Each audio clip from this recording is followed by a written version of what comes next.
สบายดีมื่อนี้ประสิทธิ์พาท่านผู้ชมมาอยู่ป่ามาหาอยู่หากินตามธรรมชาติมาหากินเราแคมห้วยสถานที่ห้วยเสเตียนำต้นตาลเสเตียนี่ก็มากับทีมงานคือเก่าพากันมาหาอยู่หากินแคมห้วย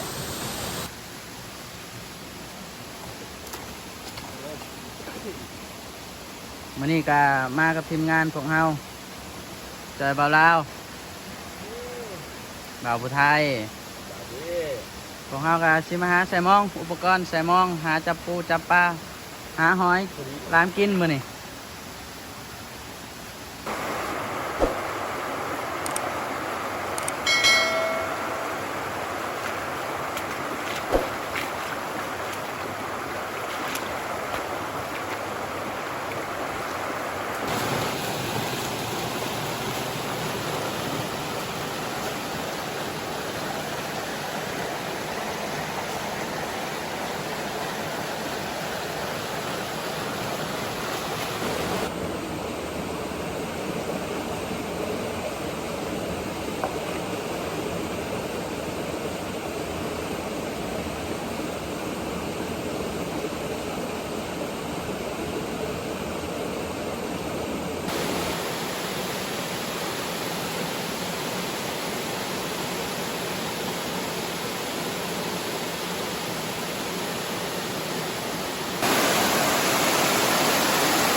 วยปลาหาปูหาปลาบ่ได้เขาก็เล่นเอาปีกล้วยนี่มากินอย่างนี้อยากปรับเลยหาปูหาปลาบ่ได้เขาก็มีปีกล้วยกินเอาปีกล้วยนี่ไปเผากินแทนอาหารก็ได้มีการรสชาติแซ่บกันอาหารจากป่าหาสัตว์น้ำบ่ได้เขาก็กินตัวนี้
อ้าวกดให้เราเลย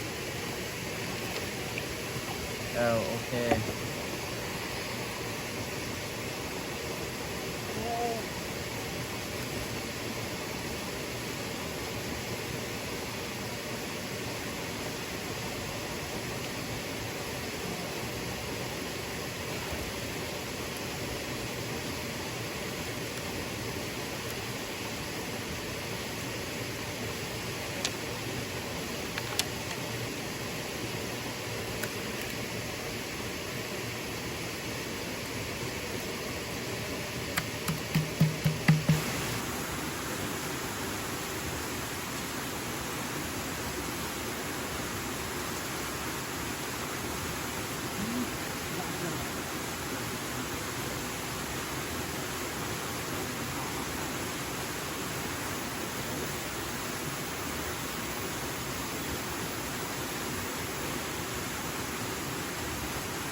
จะกินจะทานจะเตานอกจานเลยเนาะ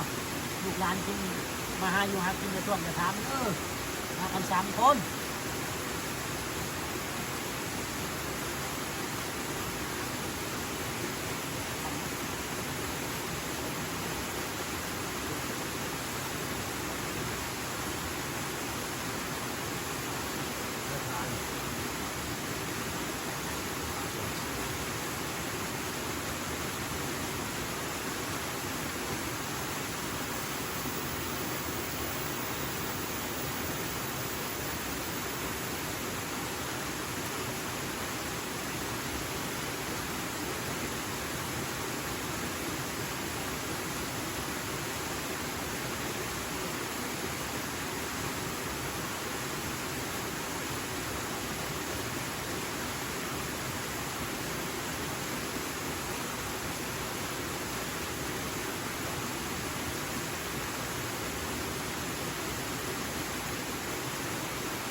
3 น้อย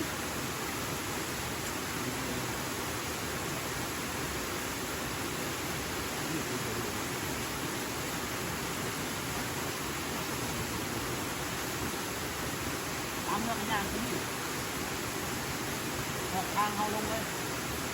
ทางเขาลง